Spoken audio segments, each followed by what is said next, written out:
بسم اللہ الرحمن الرحیم الحمد للہ الذی ہدانا لہذا وما كنا لنهتدی لولا ان هدانا اللہ لقد جاءت رسول ربنا بالحق ثم الصلاة والسلام على اشرف الانبیاء والمرسلین نبینا و مولانا ابی القاسم محمد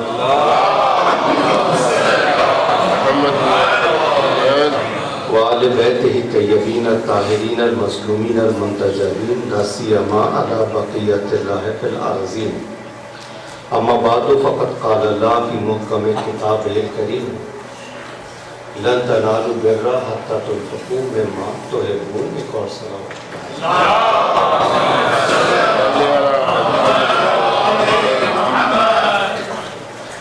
مومنین کرام، ہر انسان سفر کرتا ہے، آگے بڑھتا ہے تاکہ مکمل ہو جائے، اور اللہ کو ہر چیز وہ پسند آتی ہے جو اپنے زاویے کے لحاظ سے مکمل ہو جائے. نہ وہ خود نامکمل ہے اور نہ ہی کوئی نامکمل شے کو پسند فرماتا ہے. یہی کسی بھی عمارت کے لیے بھی ہو سکتا ہے، مسجد کے لیے ہو سکتا ہے، مدرسے کے لیے ہو سکتا ہے، مکتب کے لیے بھی ہو سکتا ہے. کوئی بھی شے ہے تو اسے اپنے تمام فنکشن کے لیے مکمل ہو جانا چاہیے. الحمدللہ آج وہ سعادت ہمیں نصیب ہوئی ہے کہ ہم کہہ سکتے ہیں کہ ہمارے پاس ایک ایسی جگہ موجود ہے کہ اگر کوئی دنیا سے چلا جاتا ہے تو اس غسل کا انتظام انڈیپینڈنٹ ہم خود ہی انجام دے سکتے ہیں. اس سے پہلے کوئی سینٹر نے اس زحمات کے لیے اپنے راستے کھولے. اس کے بعد ہمیں پیشور کی مسجد نے بہت زیادہ ویلکم کہا، اور آج ہمیں خدا پروردگار عالم نے اس قابل بنا دیا. ایک تو قرآنی آیت ہے، اس سے کچھ بات کرنی ہے. جس نے انفاق کیا ہے، جس نے اپنے مثلا حلال مال سے خرچ کیا ہے، اس کی شان قرآن کی نظر میں اس کی کیا شان ہے، اس کے اوپر گفتگو کرنی ہے. اور دو چار باتیں جو شریعت کے لحاظ سے لازم و واجب ہیں اس کے اوپر بھی گفتگو کرنا مقصود ہے. ایک صلوات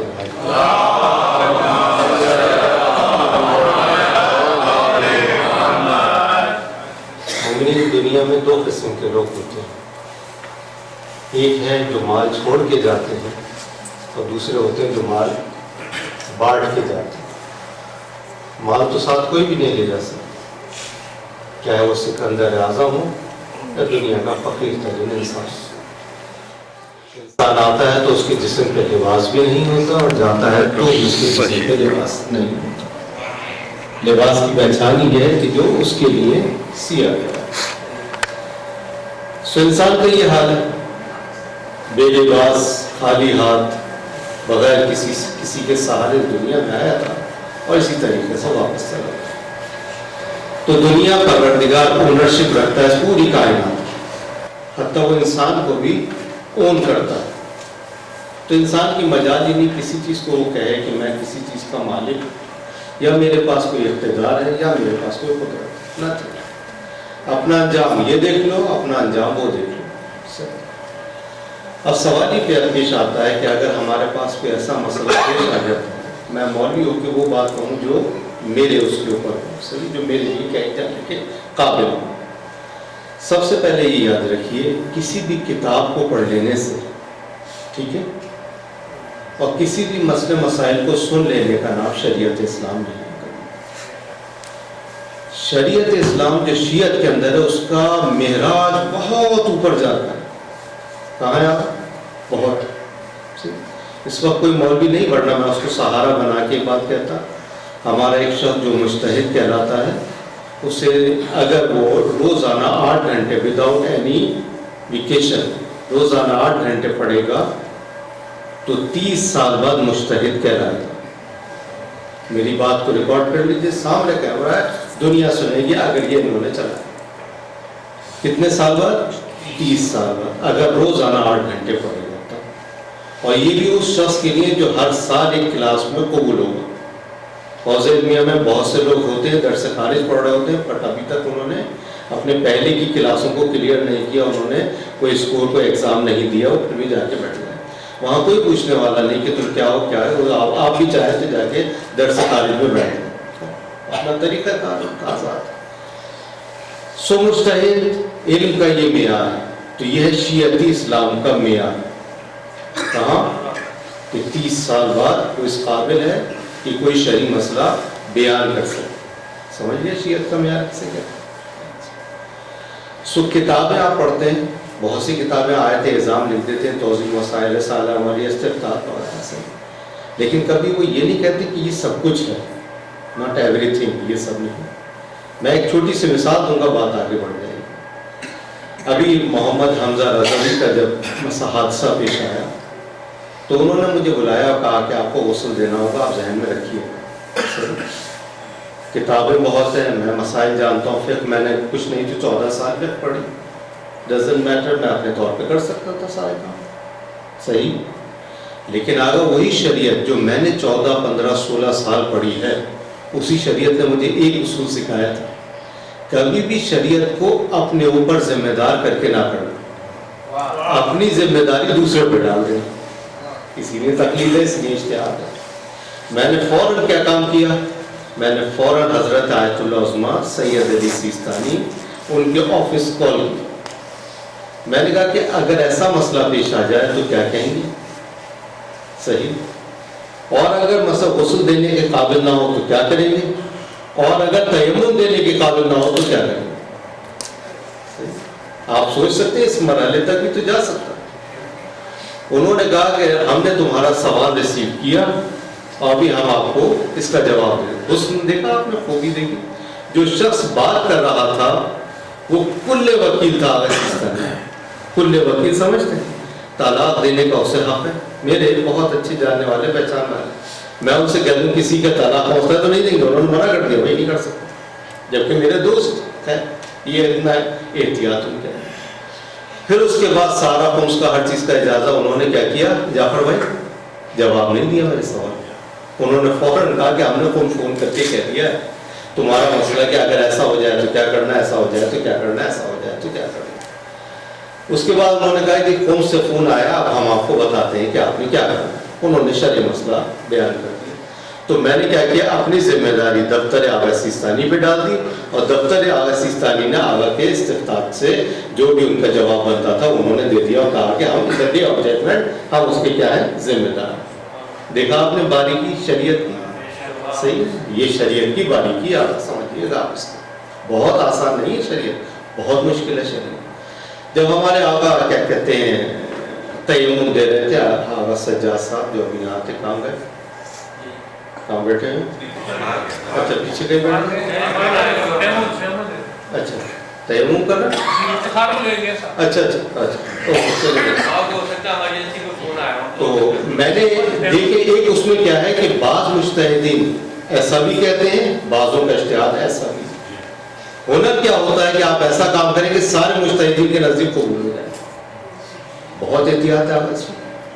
میں نے انہیں بتایا کہ میں نے پوچھا کہ سیستانی صاحب کا، خامنہئی صاحب کا اور خمینی صاحب کا اور کوئی صاحب کے فتاوی کیا ہے ایسی کنڈیشن میں، صحیح، کیونکہ کچھ بھی ہو سکتا ہے. آخر میں نے اس کو کہا کہ نو، تم نے 3 دینے ہیں اور یہ رکو ابھی، اب تم نے تیمم اس طریقے سے دینا. کس کو کہا میں نے؟ اور باہر نہیں سن رہا ہوں گا میری بات. سو میں نے کہا اس لیے کہ تمام فتاوی اس والے مرحلے پہ آ کے مکمل ہو جاتے. اگر آپ نے ایسا تیمم دیا یا ایسا غسل دیا جو باطل ہو گیا تو 100% خسارہ آپ کے لیے. مرحوم روز آخرت آپ کا گریبان پکڑ لے گا. what you are doing، کیا کیا آپ نے، صحیح. سو آپ لوگوں نے جو بھی کام کرنا ہے، جس کا بھی انتقال ہو جاتا ہے، میں اس کے لواحقین کو بلاتا ہوں کہ تمہارا کام ہے غسل دینا، صحیح. لیکن اس کے بعد میں واچنگ لسٹ پہ میں دیکھ رہا ہوں شریعت کی ذمہ داری تو میرے اوپر ڈال دوں تاکہ روز آخرت میں جواب دوں گا، تم نہیں دو گے، کیونکہ you are not expert in the Shariat. ایک شخص امامہ رکھ کے آئے تو تم ڈال دو تاکہ اس کے اوپر وہ پھنس سے جا کے تم کے پھنس ہو جا کے. صحیح ہے بھائی، آپ بتائیے صحیح ہے غلط ہے؟ صحیح ہے، بالکل صحیح. تو اپنی ذمہ داری دوسرے پر ڈال دو. شریعت میں یاد رکھیے گا، بہت امپورٹنٹ ہے، بہت امپورٹنٹ ہے جو بات میں کہہ رہا ہوں آپ سے. سو آپ ہیں صحیح ہے صاحب، یہ امام والا اس کو کر دو. اگر میں کس کے اوپر ڈال دوں گا، میں دفتر کے اوپر ڈال دوں گا، ختم بات. سو اس طریقے سے زندگی کے تمام معاملات آگے بڑھتے ہیں.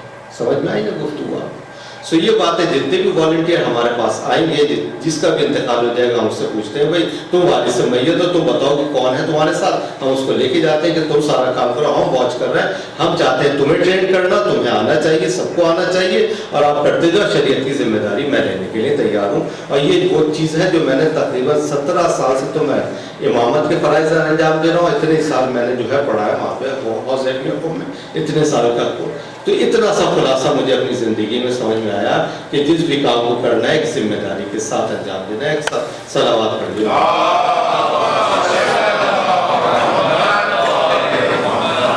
سو مومنین کرام، ہمارے پاس ایک آیت ہے، خالد بھائی وہ آیت آپ سماعت فرمائیے اور ہم سب سنیں گے اور سمجھیں گے کہ درجہ کیا ہے۔ اس سے پہلے کہ میں آیت بتاؤں، جہاں بھی کوئی بھی فضیلت کا ذکر ہوگا وہاں کون سا خاندان ہوگا؟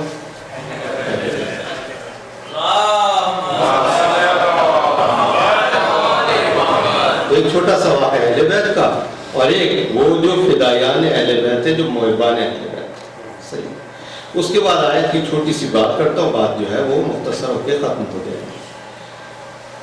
حضرت عبداللہ جو حضرت زینب کے شوہر گرامی تھے، آپ کی زمینیں زیادہ تھیں، آپ فرماتے ہیں کہ میں نے دیکھا ایک سیاہ غلام، مثلا جو غلام تھا جو کام کر رہا تھا، میں نے دیکھا کہ وہ ایک کھیت میں بیٹھا ہوا ہے، کشت مثلا ایک زمین پہ بیٹھا ہوا جو انہی کا باغ تھا، اس میں کام کر رہا تھا، اور میں نے دیکھا وہ عجیب کام کر رہا ہے، وہ خود نہیں کھا رہا بلکہ آپ اپنے سامنے ایک جانور ہے اس کو غذا دیتا جا رہا ہے، غذا جانور کھاتا چلا جا رہا ہے۔ یہ میں نے تفسیر قراتی سے لیا ہے، یہ واقعہ تفسیر قراتی، آیا قراتی بہت بڑے دانشمند استاد ہیں، ان کی تفاسیر موجود ہے، تفسیر نور۔ تو کہتے ہیں کہ میں نے دیکھا کہ وہ جانور کو کھلاتا جا، آخر اس کا کھانا پورا ختم ہو گیا اور جانور ویسی ہو گیا۔ میں نے اس غریب سے جا کے کہا، اور غریب سے جا کے کہا کہ میں تو دیکھ رہا تھا کہ تو صبح سے شام کام کر رہا ہے، جو کھانے کی بھی چیز لایا اسے کھلا دی۔ تو کہا اس شخص نے کہ میں یہ سمجھتا ہوں یہ مجھ سے زیادہ بھوکا تھا۔ یہ ہے گھرانہ اہل بیت۔ عبداللہ ابن جعفر کہہ رہے ہیں کون تھا یہ جانور مجھ سے زیادہ بھوک اور پیاس نظر آ رہی۔ اور سنو، عبداللہ ابن جعفر، اس جانور نے میرے آنکھوں میں ایسے دیکھا کہ میں سمجھا کہ شاید اس کی ساری توقعات میرے اوپر ہے۔ تو حضرت عبداللہ جعفر نے پوچھا کہ تو نے تو اپنا سب کچھ سے دے دیا، تیرے پاس کچھ ہے؟ کہنا تم تو جانتے ہو میں فقیر آدمی، میرے پاس کچھ بھی نہیں۔ آگا یہ الفاظ قیامت رکھتے ہیں اپنی دامن۔ کہا تیرے پاس کچھ بھی نہیں ہے۔ سوچئے عبداللہ نے عمل دیکھ لیا تھا ایک غلام کا، اب تم آقا ہو کے کیا عمل انجام دو گے؟ کہا کہ تو آزاد بھی ہے اور یہ کھیت تیرا بھی ہے، اسے کہتے ہیں عبداللہ جو اللہ کا بندہ ہوتا ہے۔ کہا کہ اس کی حاجت جانور کی تو نے پوری کر دی، میں عبداللہ ہو کر اللہ کا بندہ ہو کر تجھے بھی اللہ کا بندہ بنا دیتا ہوں، اور جو کچھ میرے اختیار میں ہو میں تجھے دے دیتا ہوں۔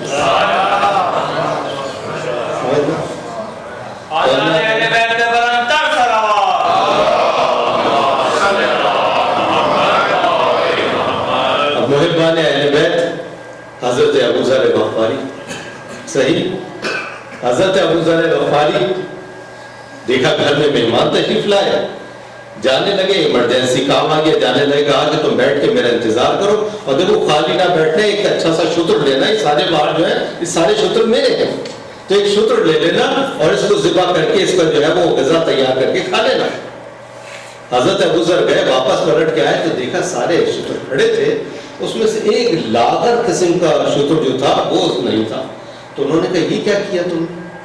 ایک لاغر کو ذبح کر دیا؟ نہیں، تم نے کیا ہے چاق اور کیا ہے کہ تندرست و توانا شتر جو ہے ذبح کر کے کھانا تھا۔ کہا کہ بات دراصل یہ تھی کہ ابو ذر ہم نے سوچا کہ اگر ہم یہ کام کریں گے تیری نظروں میں کہیں شرمندہ نہ ہو جائے، صحیح؟ تو کہا کہ تم نے مجھے شرمندہ کر دیا، کبھی میں خدا کے آگے شرمندہ نہ ہو جائے۔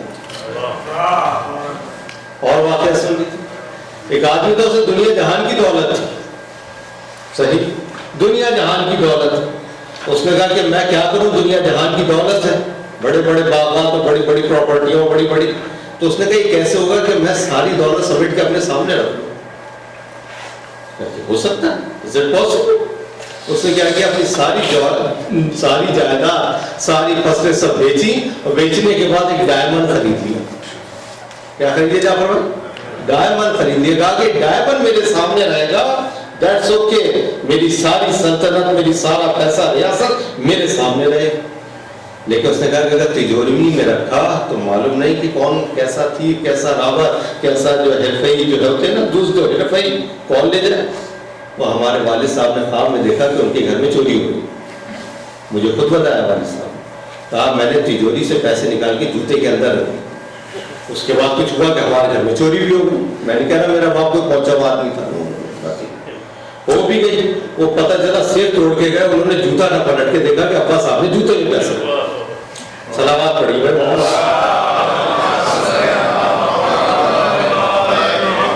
اس نے کیا کیا، اس ڈائمنڈ کو مٹی میں چھپا دیا، اور روزانہ صبح جاتا، گھر کے باہر کرسی پہ بیٹھتا، آرام سے جو ہے وہ بریک فاسٹ کرتے، اور اس کے بعد ڈائمنڈ زمین سے نکالتے اور سامنے رکھ کے خوش ہوتے، واہ سبحان اللہ اتنا قیمتی ڈائمنڈ ہے میرے پاس۔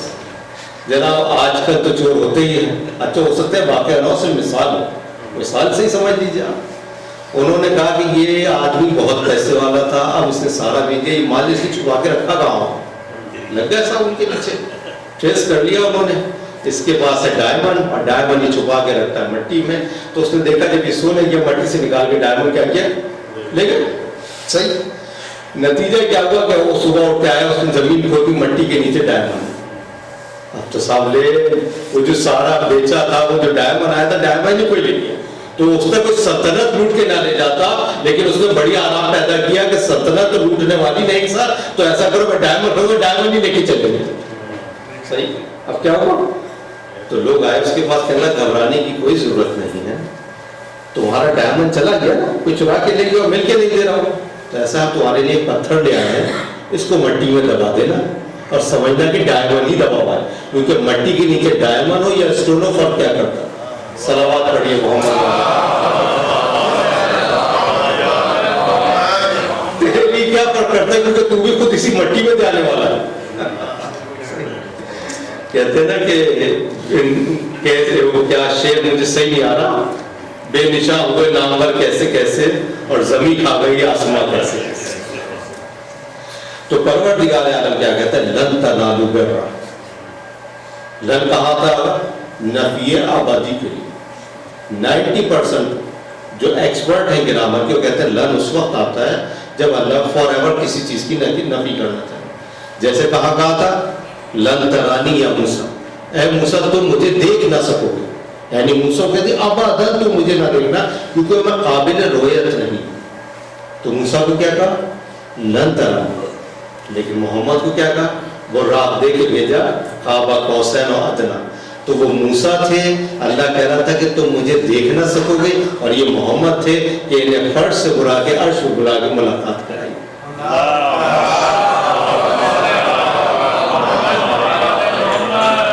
تو کیا ہے لن ترانی، اوکے کہتے ہیں لن تنالو، تنالو کسے کہتے ہیں، شامل ہو جانا، تم اس سب میں شامل نہیں ہو سکتے حتیٰ جب تک شامل نہیں ہو سکتے۔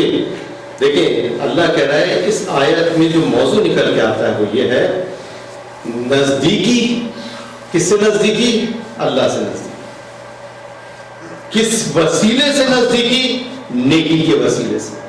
تو اللہ سے نزدیک ہونا ہے تو وسیلہ کیا ہوگا، نیکی کا وسیلہ ہوگا۔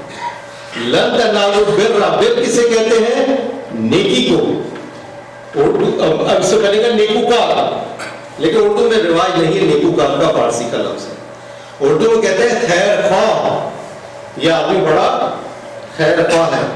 تو پروردگار عالم کہتا ہے ہرگز و ہرگز ابداً حتماً و یقیناً ہم تمہیں بتا رہے تم اس صف میں کبھی داخل نہیں ہو سکتے جب تک نیکوکار نہیں بن جاتے، خیر خواہ نہیں بن جاتے، عمل نیک انجام نہیں دیتے۔ کہاں یہ آیت، سورہ آل عمران اور آیت نمبر 93، صحیح۔ پروردگار عالم کہہ رہا ہے لن تنالوا البر حتی تنفقوا، جب تک تم انفاق نہیں کر دیتے، انفاق کس چیز کا انفاق؟ مما تحبون، وہ چیز جو تم کو پسند ہے. کمال ہے آیت کے اندر. کیا کہہ رہا پروردگار؟ تحبون. علماء نے فرمایا کہ اگر یحبون کہتا تب بھی مسئلہ صحیح تھا. تا کو یا سے بدل دینا یا کو تا سے بدل دینا قیامت ہے یہاں پر.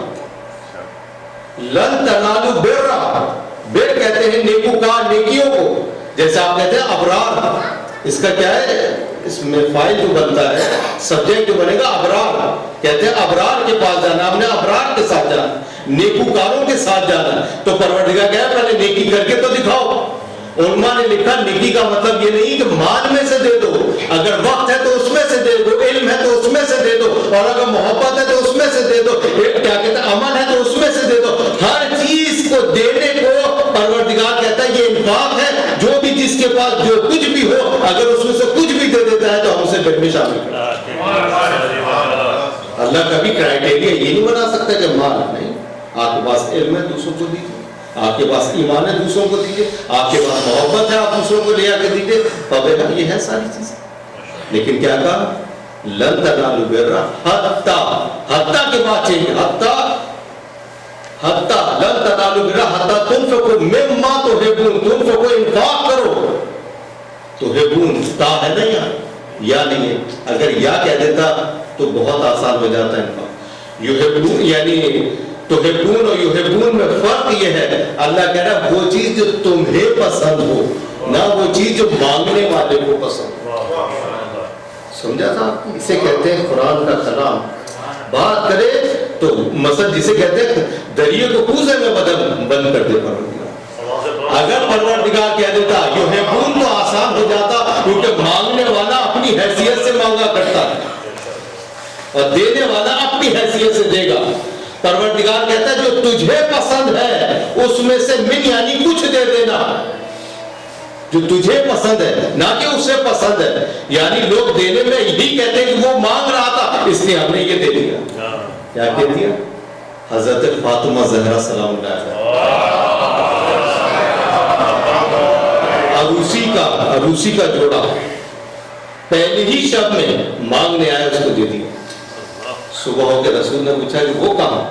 آپ ہی نے تو بتایا جو اپنی ذات پہ خرچ کر دیتے ہو ضائع ہو جاتا ہے، جو انفاق کر دیتی ہو وہی تمہارے کام آ جاتا ہے. تو اللہ نے کیا کر دیا؟ واضح کر دی بات بالکل دو لفظوں کہ جو تمہیں پسند ہے اس میں سے کچھ دے دینا تاکہ تمہیں بیر میں شامل ہو. اللہ نے کرائٹیریا بتا دیا. نیکی نزدیکی کو لاتی ہے، جو نیک نہیں ہو کبھی نزدیک نہیں ہو سکتا. جو نیکوکار نہیں ہے، خیر خواہ نہیں ہے، تو یاد رکھیے دنیا میں چھوڑ کے جانا اور ہوتا ہے اور دے کے جانا اور ہے. جب چھوڑ کے جائیں گے تو نہ جانے کس کس کو کیا کیا مل جائے، اور دے کے جائیں گے تو معلوم اصولوں پہ چلے گا. میں نے ایسے ایسے جنازے دیکھے، باپ مر گیا بیٹوں میں جھگڑا ہو رہا ہے کہ بی ایم ڈبلیو کس کی. میرے پاس بہت ساری چیزیں. وہ معاشرہ جو اسلامی اصولوں پہ نہیں چلتا، اسلامی اقدار پہ نہیں چلتا، وہ صرف فضولیات پہ چلا جاتا ہے. سوچیے جو جس کا حق ہے دنیا میں اسے دے دو، ختم بات. اور بالکل سبک ہوتے دنیا سے جاؤ، ڈیٹ سے ہمارے پاس چاہیے. صحیح. تو حضرت بی بی فاطمہ نے کیا کر دیا؟ ماں کون ہے؟ ملکۃ العرب. اللہ اکبر. باپ کون ہے؟ خاتم المرسلین. شوہر کون ہے؟ مولود کعبہ. اور بیٹے کون ہے؟ شباب جنت. یعنی آپ فرض کر لیجیے بس.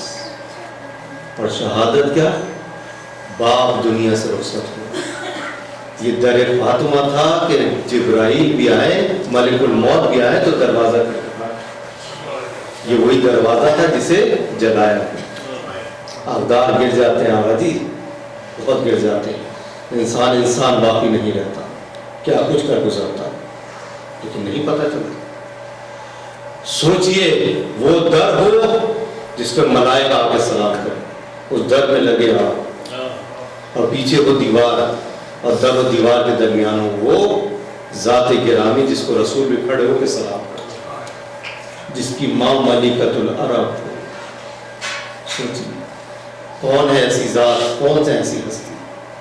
اور پھر باپ دنیا سے رخصت ہو رہا. ایک مرتبہ گریہ کیا اور ایک مرتبہ مسکرا دی. راوی نے سوال پوچھا گریہ کیوں کیا اور مسکرایا. سوچئے یہ ہے مقام اہل بیت جن کے ماننے والے ہم ٹھہرے. کہا گریہ اس لیے کہ میرا باپ دنیا سے جدا ہو رہا تھا, میرا باپ مجھ سے جدا ہو رہا تھا. اور مسکرا اس لیے دی کہ میرے باپ نے مجھے بتایا کہ سب سے پہلا شخص جو مجھ سے آ کے ملاقات کرے گا وہ میں ہوں. کتنی محبت ہے انہیں موت سے, عشق کرتے ہیں. کیوں؟ کیونکہ موت ہے نام ملاقات کا. یہ فنا کا نام نہیں, ملاقات پروردگار ہے. بیوی نے سب سے پہلے کیا بیت الحزن بنایا. فاطمہ جائے اور جا کر گریہ. آج یہاں گریہ کرتے ہیں فاطمہ. اور کیسے جاتی تھی؟ ایک بیٹے کو سہارا بنا کر ایک دوسرے بیٹے کو سہارا. جب بیٹا نہ ملا تو عصا کے سہارے سے آیا کرتی تھی. مولا متقیان نے کہا کہ فاطمہ میں نے کبھی اس حال میں آپ کو نہیں دیکھا. مولا متقیان نے کہا کہ فاطمہ آپ جاتی ہے جا کے گریہ کرتی. سمجھ گئے کہ یہ ہے امام مالک کا یہ عاشورہ کہ ایک جگہ بیٹھ کے فاطمہ گریہ کرے. کس کے اوپر گریہ کرے؟ امت نے میرے ساتھ ایسا سلوک کیا.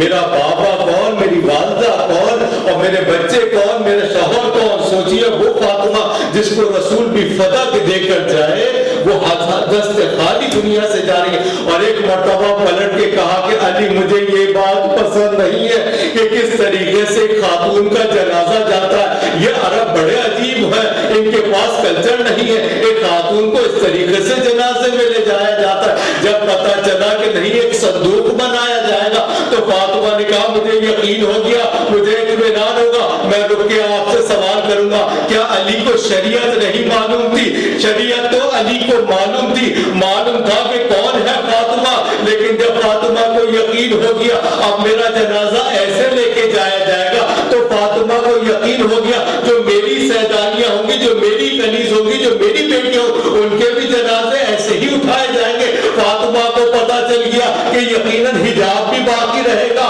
اور یقیناً مستورات اپنے صدر میں بھی باقی رہے گی. اس طرح جنازے جائے جائیں گے. میں کہوں گا جی بی بی فاطمہ زہرا یقیناً جنازہ تو اسی طرح گیا اور رات کی تاریکی میں گیا. نہ کسی نے دیکھا ہوگا. مولا متقیان نے اپنے ہی ہاتھ سے آپ کو کفن و دفن دیا ہے اور آپ ہی کو قبر و لحد میں لٹایا. لیکن بی بی میں آپ کو یہ کہوں گا بڑا غم ہے فاطمہ کو حجاب کا, بڑا غم ہے فاطمہ کو جنازے کا. وہی فاطمہ کی بیٹی, وہی زینب کبریٰ جو کوفے سے شام تک صرف ایک ہی سوال کرتی رہی کہ ہمیں بھوک و پیاس کے لیے کچھ کھانے اور پینے کو نہیں چاہیے. اے اہل کوفہ, اے اہل شام, ہم فاطمہ کی بیٹیاں ہیں. اگر ہم کو حجاب کے لیے چادریں مل سکے میں کہوں گا سلام ہو فاطمہ. کتنے بڑے مظالم سے گزر گئے. واقعی یہی عصمت کے پیکر ہوتے. پروردگار کی رضایت کے لیے, اسلام کو بچانے کے لیے, امامت کی توجیہ کرنے کے لیے اور رسالت کے پرستار بننے کے لیے. سوچئے فاطمہ کی بیٹی زینب اس حال میں. ابھی تو زینب نے اپنے بیٹوں کے جنازے دیکھے, ارے زینب نے اپنے بھائی کے جنازہ دیکھا اور سب کا سر سرے نیزے پہ تھا. اور سب فاطمہ کی بیٹیوں کے پاس ایسی چادر نہ تھی کہ جس کو مکمل حجاب کہہ سکے. میں کہوں گا نہ جانے کیسے اس وقت کو گزارا ہوگا. اے مومنوں مومنات سمجھو کتنی مسائل کے بعد یہ اسلام ہم تک پہنچا ہے. اس اسلام کا خیال رکھنا. وَسَيَعْلَمُ الَّذِينَ ظَلَمُوا أَيَّ مُنقَلِبٍ يَنقَلِبُونَ. اے بار الہ, جن مرحومین کے اس مجلس کو ہم نے برگزار کیا, پروردگار جنہوں نے اپنے رزق حلال سے یہ زحمت کی ہے, پروردگار اس زحمت کو قبول فرما. ہم سب کو توفیق عنایت فرما کہ ہم بھی اپنے مال میں سے انفاق کر سکیں. پروردگار ہمیں توفیق عطا فرما کہ ہم سیرت معصومین پر عمل کر سکیں. پروردگار اس دنیا سے جائیں تو کسی کا نہ قرضہ ہمارے اوپر ہو, نہ معاملہ, نہ کوئی ناراحت ہو, نہ ہی کوئی مشکل ہو. پروردگار سبک دوش خالی ہاتھ ہمیں اس دنیا سے لے کر جانا. پروردگار بس ہماری آخری دعا یہی کہ ہمارے امام زمانہ کے ظہور میں تعدیل فرما. ربنا تقبل منا انک انت السمیع العلیم بجاہ محمد و آلہ المعصومین.